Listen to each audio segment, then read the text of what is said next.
Hello, my friends. I'm Dr. Linda Parker, urologist and senior health specialist, and today I want to talk to you about something that almost nobody warns you about, yet it's affecting millions of people quietly every night.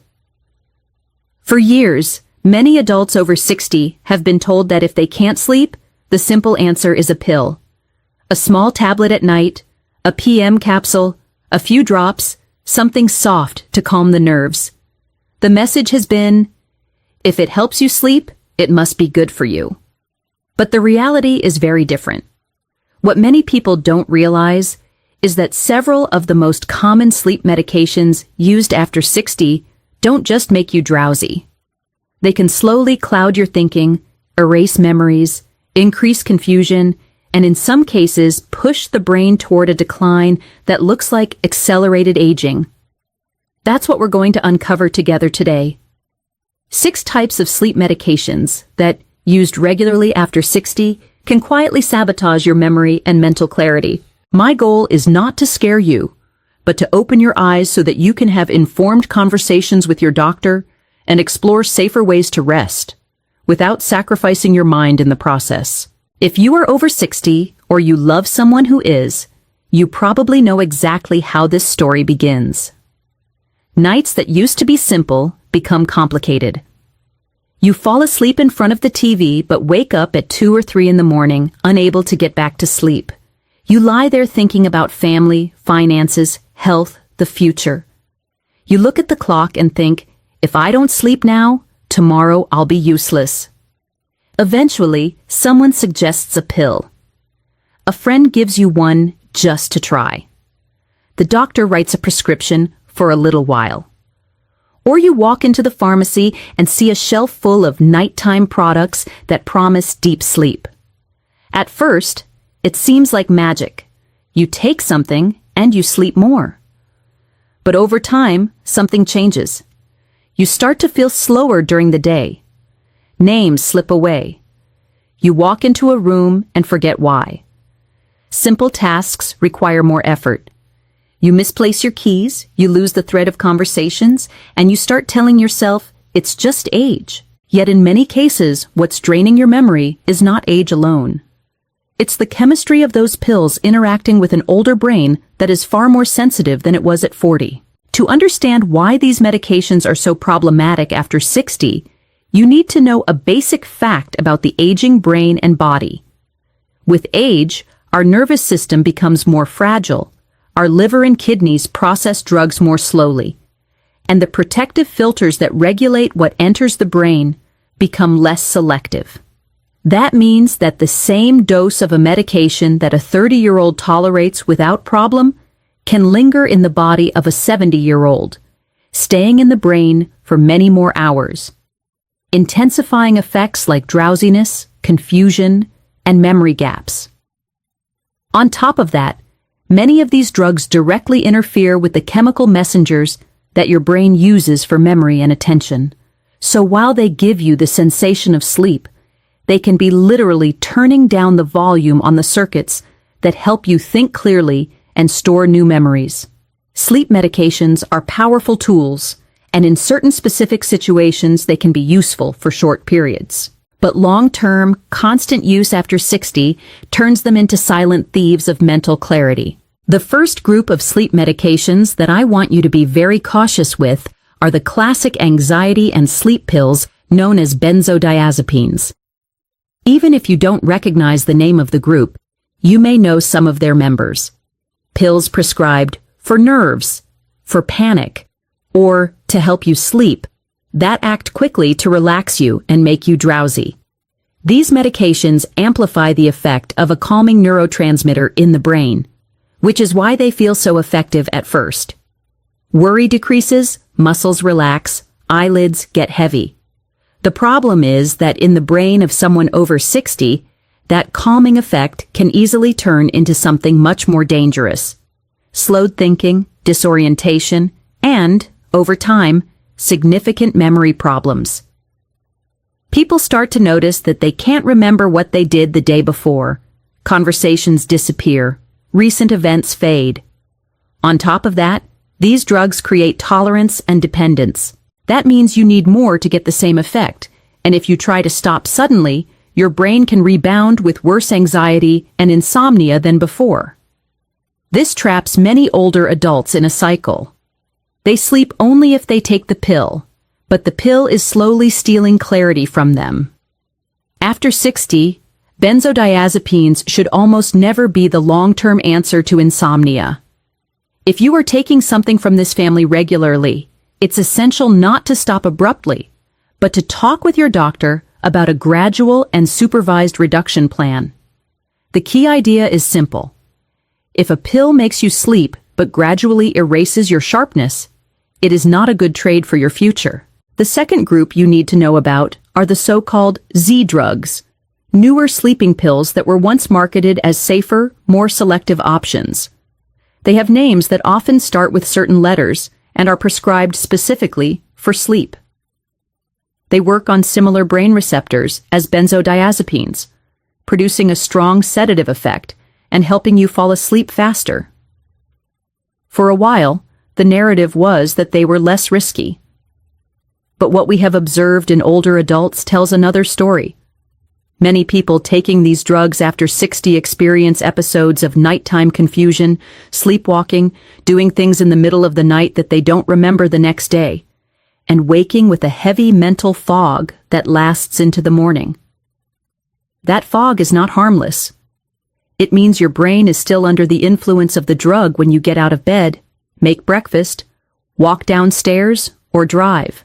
The combination of slowed reaction time and blurred thinking increases falls, car accidents, and small but cumulative injuries to the brain. Over months and years, this chronic interference with natural sleep and brain function can contribute to a noticeable decline in memory and executive function. In other words, Z drugs do not give you true healthy sleep. They give you a chemically induced state that looks like sleep, but does not nourish your brain the way natural sleep does. The third type of sleep medication that silently attacks memory after 60 are older antihistamines with strong sedative and so-called anticholinergic effects. These are often found in PM versions of pain relievers and in certain over-the-counter allergy or cold remedies. Many people consider them harmless because you can buy them without a prescription. In reality, for the aging brain, they can be some of the worst offenders. These antihistamines don't only make you sleepy, they also block acetylcholine, one of the key neurotransmitters involved in learning and memory. Older adults already tend to have lower acetylcholine activity. When you add a nightly dose of a strong anticholinergic, you are effectively turning down a crucial memory system every night. The consequences include next-day mental fog, difficulty learning new information, confusion in unfamiliar environments, and higher risk of episodes of delirium during illness or hospitalization. In addition, they often cause dry mouth, blurred vision, constipation, urinary retention, and balance problems.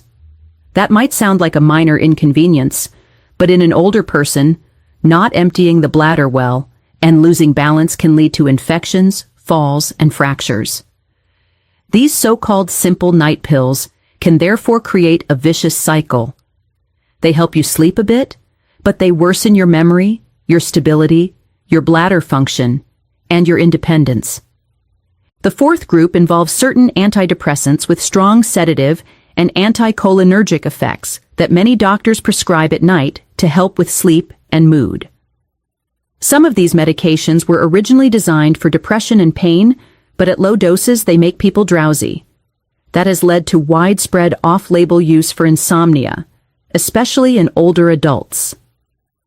The problem is that, once again, they interfere with brain chemicals essential for memory and concentration, and they can significantly lower blood pressure when you stand up, causing dizziness and falls. Many of my patients describe it this way. I sleep a little better, but I wake up in the morning with a heavy head, a dry mouth, and I feel like my thoughts move in slow motion.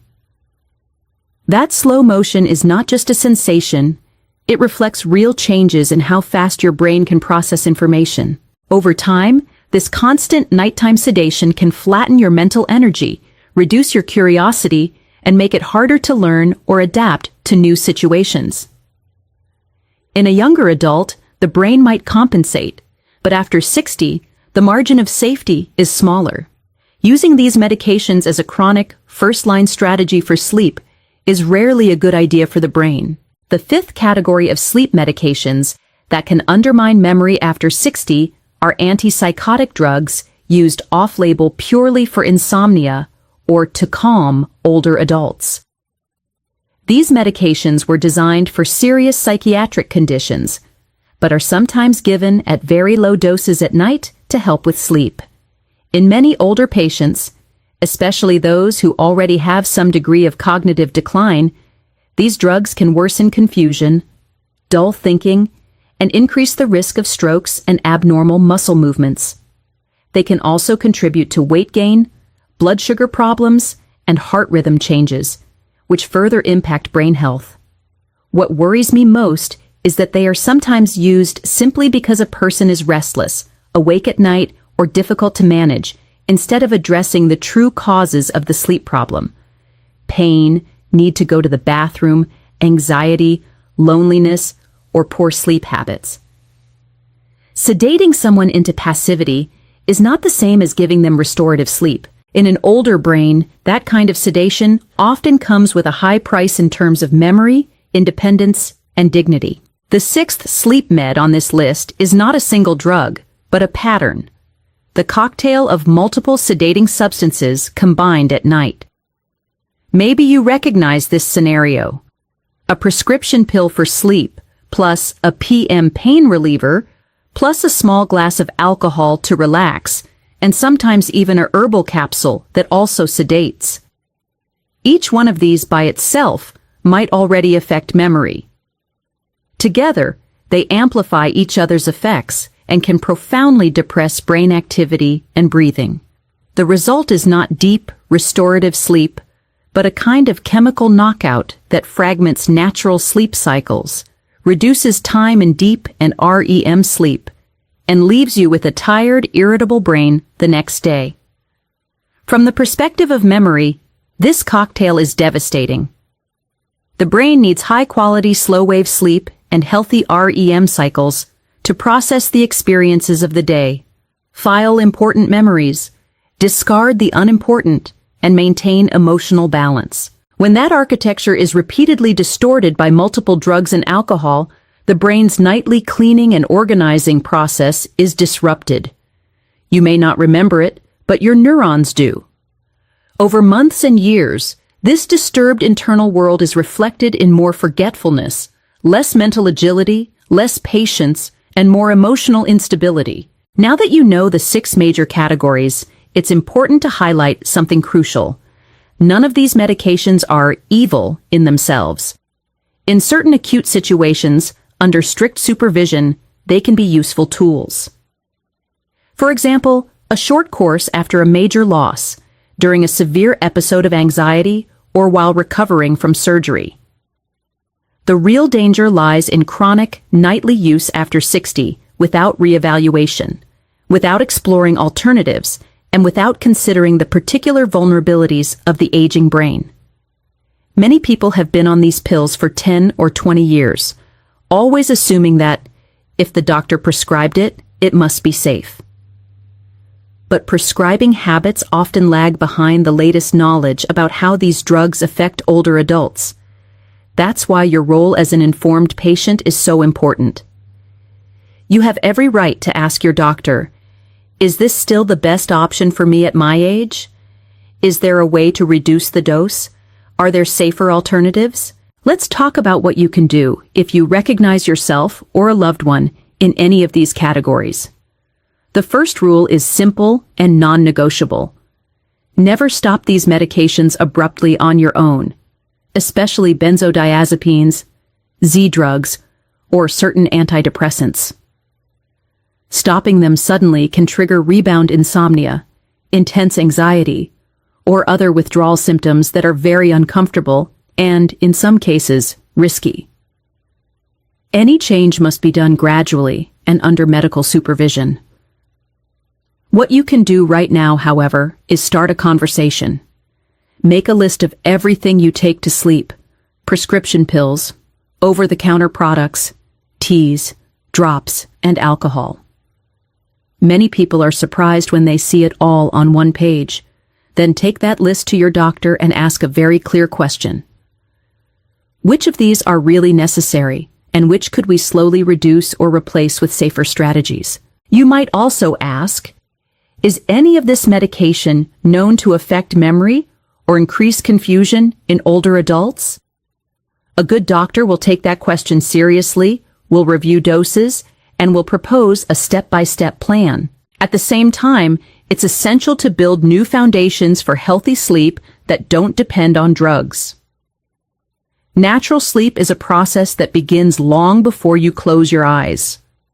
The brain needs signals from light, movement, and routine to know when it's time to rest. One of the simplest and most powerful habits is getting exposure to natural light early in the day. A 15 to 20-minute walk in the morning, even with gentle movement, tells your internal clock, "We are awake now," and helps it program the right time to feel sleepy at night. Another key pillar is regularity. Going to bed and getting up at the same time every day, including weekends, creates a stable rhythm for your nervous system. The brain loves predictability. Also, pay attention to stimulants. Caffeine after mid-afternoon, heavy dinners late at night, and screens close to your face in the last hour of the day all send the wrong signals. If you're scrolling through your phone in bed, your brain thinks it needs to stay alert and engaged. Equally important is what happens in the last hour before sleep. Instead of watching intense news or arguing on the phone, create a simple ritual that your brain associates with rest. A warm shower, quiet music, deep breathing exercises, stretching, reading something light. One technique I like is the worry notebook. Before bed, you sit down for 5 minutes and write all the things that are turning in your head. Then you close the notebook and tell yourself, "This will wait for tomorrow." You are training your brain to put problems in a mental drawer, at least for the night. These seemingly small habits, repeated consistently, can have as much impact on sleep as any pill, without damaging your memory. Some people may also benefit from certain gentle natural supports, always discussed beforehand with a healthcare professional. For example, low-dose melatonin used at the right time can help regulate the sleep-wake cycle in some older adults. Certain forms of magnesium, combined with relaxation, can support muscle comfort and help the body ease into rest. Nutrients like glycine or natural plant extracts, traditionally used for calm and sleep, can be part of a broader strategy, especially when you are working on reducing stronger medications. The key is not to simply replace one sedating pill with another, but to build a comprehensive approach. Light, movement, routine, emotional support, and, only if needed, carefully chosen natural aids that respect the delicate balance of the aging brain. To make this more real, let me share 2 brief stories that mirror what I see often in my practice. One of my patients, let's call him Robert, was 72 and had been taking an over-the-counter PM pill every night for more than 8 years. He thought it was harmless because he didn't need a prescription. Over the last 2 years, his family noticed that he repeated questions, confused appointments, and felt unsteady when walking. They were worried that he was developing early dementia. When we reviewed his medications, that nighttime pill appeared as a red flag. Over several months, working closely with his primary doctor, we reduced it very gradually while building a strong sleep routine, morning walks, strict caffeine limits, relaxation exercises at night. At first, his sleep was more fragmented, but with patience and support, it improved. 6 months later, his memory was not perfect. Aging is still aging.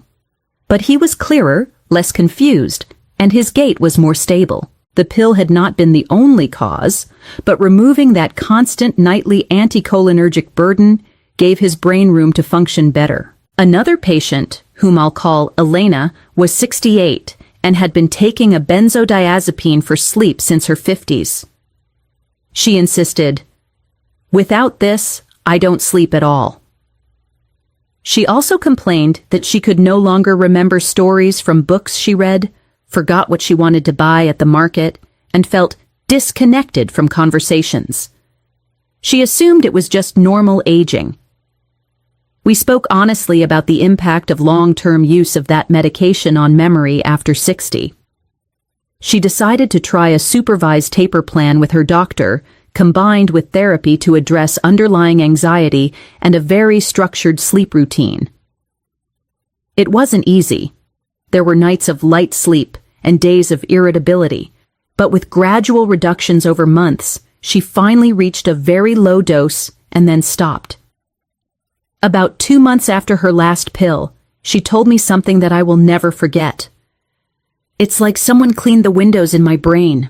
Her memory for conversations improved, her curiosity returned, and she felt more present in her own life." The difference wasn't magical, but it was significant enough that she said, "I wish someone had told me this 10 years ago." That is precisely why I'm sharing this with you today. After 60, protecting your memory is just as important as protecting your heart or your joints. The sleep medications we've talked about can be helpful tools when used carefully and for short periods, but they become dangerous when they are the default solution, used every night for years without questioning. The single most important message I want you to remember is this. If a sleep medication gives you rest at the cost of your memory, your clarity, and your independence, it is too high a price to pay. Your brain deserves better. It is never too late to reassess what you are taking, to talk honestly with your doctor, and to build healthier habits that support both sleep and brain health. Even after 60, 70, or 80, the brain retains a remarkable capacity to recover when we remove what harms it and give it what it needs. Quality sleep, oxygen, movement, nutrients, and emotional connection. If as you listen to this, you thought of your own pills, or of a parent, a partner, or a friend, take this as an invitation to reflect and to act. Make a list, ask questions, and don't be afraid to seek a second opinion if you feel your concerns about memory are not being taken seriously. You are the one who lives inside your mind. You know when something is not right. Thank you for sharing this time with me. If this message resonated with you, I invite you to continue this conversation. Talk about it with your family. Ask older relatives what they take at night, and share this information with anyone who might be quietly struggling with sleep and memory. And if you'd like to keep receiving guidance like this on healthy aging, vitality, and brain protection, I'd be honored to have you subscribe and stay connected. Remember, good sleep should nourish your memory, not erase it.